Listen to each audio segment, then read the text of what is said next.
Poland sits right in the middle of Europe. It's a land with big, open fields and really old forests. Here, history has always moved, just like the big rivers that flow through the land. For hundreds of years, it's been like a bridge, a place where ideas, cultures, and armies have met. This special spot has changed the country in big ways. It has built a strong spirit that is truly amazing. The winds that blow across these flatlands seem to carry old sounds from the past. They whisper stories of kings and fights, of staying alive and starting over. To stand here is to feel the huge weight of a whole continent's story. The country's borders have changed like sand dunes over time. This constant change has made a cool mix of influences. In the east, you can feel a gentle pull from the huge lands beyond. In the west, the connections to Central Europe are strong and clear. This place on the map is not just a line. It's carved into the hearts of the people and the buildings of the cities.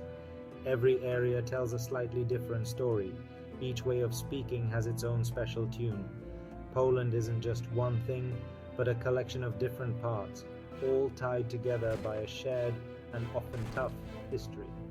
Looking around this land is like reading a living history book. The story isn't always a happy one. The ground itself seems to remember big struggles and huge sadness. But from this very ground, a strong feeling of who they are has grown. It's a feeling built on bravery and a never-ending hope for the future. The Polish people have learned to get through tough times. They have learned to rebuild. This strength is clear everywhere, from the perfectly fixed town squares to the quiet pride of its people. It shows how strong the human spirit can be. You can feel this mix of things everywhere. The seriousness of the past lives next to the lively energy of today. A walk through any Polish town shows this difference. An old church might stand next to a modern art gallery. The sound of an old church bell might mix with the beat of new music from a nearby cafe. It's this mix of old and new that makes Poland so interesting. It's a country that respects its history but isn't stuck in it. It looks forward, but it never ever forgets where it came from. This balance is the key to understanding the heart of this amazing country. Warsaw stands as a strong sign of not giving up. It's a city that was almost completely wiped off the map. The amount of damage was almost impossible to imagine, but it refused to die. Instead, it was reborn. The people came back to the ruins. With a lot of hard work, they started to rebuild their capital city. They used old photos and paintings to guide them. They saved bits of stone and brick from the mess. What stands today isn't just a copy. It's an act of deep love and a strong will to survive. It's a city built twice, once by history and once by memory. Walking through Warsaw's old town is a strange experience. The colorful fronts of the merchant houses look hundreds of years old. The cobblestone streets feel worn by countless feet walking on them. But almost everything you see was built in recent memory. It's a perfect copy, a ghost of the past brought back to life. The wind rustles through the leaves in the market square, a place that was once just a pile of rubble. You can almost feel the presence of the people who made this place come back to life. Their determination hangs in the air, a quiet, powerful feeling. Beyond the fixed-up center, a different Warsaw appears. This is a city of wide roads and big, plain buildings from a later time. These buildings tell a different story, one of control and sameness.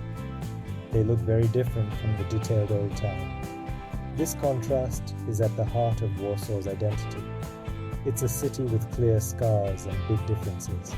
Going from one area to another can feel like traveling between different worlds or even different times.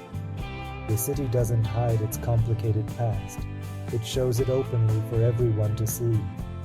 But among these history monuments, a new energy is strong. Warsaw is lively, looking to the future, and clearly modern. The sounds of building are everywhere, a constant reminder of its growth. Trams quietly pass shiny, tall buildings that reach into the sky. Young people fill the cafes and parks. Their talk's a mix of Polish and English. There's a creative beat here, a feeling of what's possible. It's a city that has faced really bad times and chosen life. This lively, busy spirit is perhaps Warsaw's greatest monument of all. Unlike Warsaw, the city of Kraków has kept its history whole. Its old heart was saved from the big destruction that hit other Polish cities. To walk here is to step right into the past. The main market square, one of the biggest in Europe, is a huge stage where hundreds of years of history have happened. The air is filled with the clip-clop of horses pulling carriages and the quiet talk of many languages. The two towers of St. Mary's Basilica reach towards the sky, and from the taller one, a single trumpeter plays a sad, unfinished song every hour. This tradition is a touching reminder of an old invasion, a sound that echoes through time. Above the city, Wawel Castle watches from its rocky spot. This group of palaces and churches is the spiritual home of the Polish nation. For hundreds of years, it was where kings lived.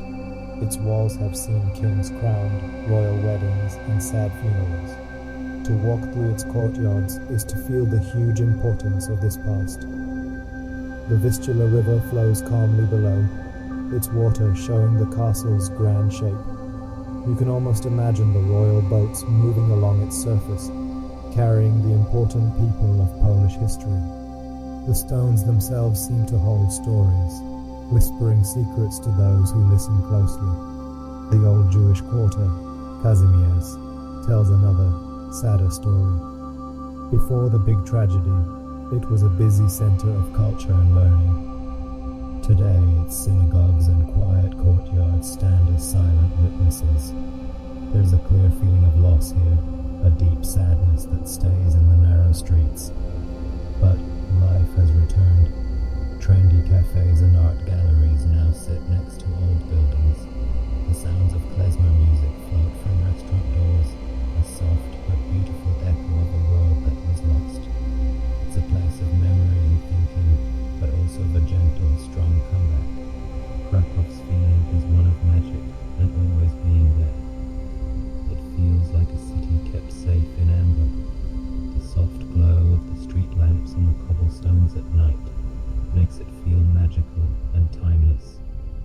The air feels thick with stories, with the ghosts of poets, scientists, and saints who once walked these same streets. It's a city that asks you to slow down, to walk around without a plan, and to just take in the layers of history that are visible on every corner. While Warsaw is a city of new beginnings, Kraków is a city of unbroken memory, a precious jewel of European culture. In the west of Poland is Wrocław, a city built on islands. Water is what makes this place special. More than 100 bridges connect its different parts, going over the river Oder and its many smaller rivers. This unique layout has given the city a special feel. It feels gentle and, honestly, a little bit magical. The sound of flowing water is always there as you walk its streets. The reflection of the colorful buildings shimmers on the canals, making a truly beautiful scene. The city has been part of different kingdoms throughout its history, and this mixed past is clear in its amazing buildings. Wrocław's market square is a burst of color. The buildings around it are painted in bright shades of yellow, green, and red. Each one seems to have its own personality. In the middle stands the magnificent Old Town Hall, a masterpiece of Gothic design. But the city's real charm comes from its smaller residents. All over Wrocław are small bronze statues of gnomes. Each one is different, caught in the middle of doing something. One pushing a big rock, another using a money machine. Finding them becomes a fun treasure hunt, a playful nod to a history of peaceful protest and the city's quirky spirit. Further north on the Baltic coast, the city of Gdansk tells a story of the sea and trade. The air here tastes like salt. The cries of seagulls echo above the tall, thin houses that line the waterfront. For hundreds of years, this was one of the most important port cities in the world. Its wealth came from trading amber and grain. The buildings show this rich past. The grand townhouses along the Motława River are clearly different from those in the south, showing a strong Dutch and Flemish influence. They stand side by side, their fancy fronts creating a breathtaking view. The history of Gdansk is tied to the water. A walk along the riverbank shows the famous medieval crane, a huge wooden structure that once lifted goods from ships. It stands as a strong symbol of the city's sea history. The river is still busy. Ships and tour boats move on its waters, their horns sounding far away. This is also a city that has seen the start of big trouble and the birth of a strong movement for freedom. The wind blowing in from the sea feels full of this history. It carries tales of not giving up and of the strong desire for freedom that makes this tough port city special. Polish food directly shows its land and its history. It's honest, filling, and deeply comforting. The long, cold winters have shaped food that is made to feed and keep you going. It is truly food from the earth. Potatoes, cabbage, beets, and mushrooms are the main parts of many traditional dishes. Soups are very important to any Polish meal. A hot bowl of żurek, a sour rye soup with sausage and egg, is the perfect thing for a cold day. Another classic is barszcz, a bright red beet soup that can be served hot or cold, clear or creamy. Each spoonful feels like a warm hug. The most loved Polish dish is definitely the pierogi. These small dumplings can be filled with almost endless different things. Savory ones might have potato and cheese, ground meat, or sauerkraut and mushrooms. Sweet ones are often filled with berries or sweet cheese, served with a dollop of cream. Making pierogi is often something the whole family does together, a tradition passed down through generations.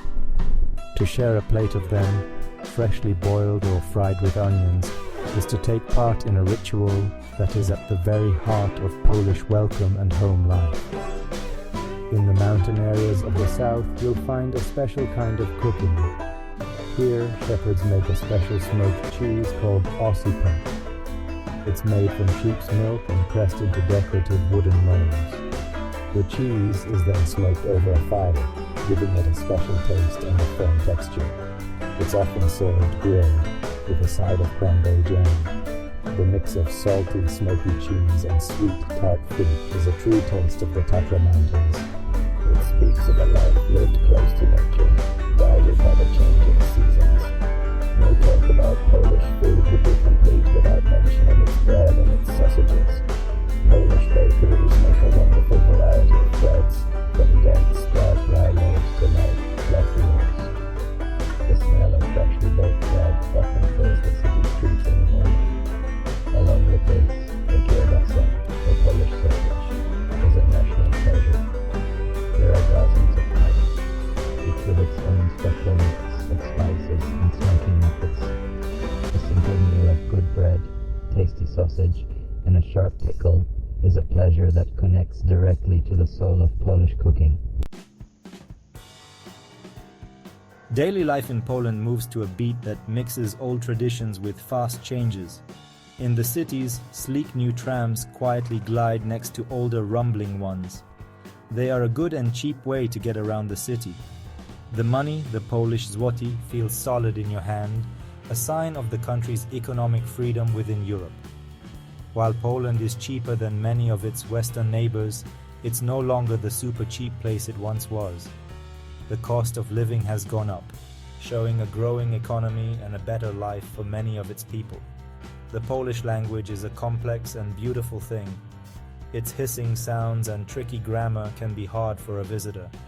However, you'll find that many young people, especially in the bigger cities, speak excellent English. They are often eager to practice and happy to help a lost tourist. This openness is a key part of the younger generation. They are connected to the world and look outwards. yet they keep a strong sense of being Polish.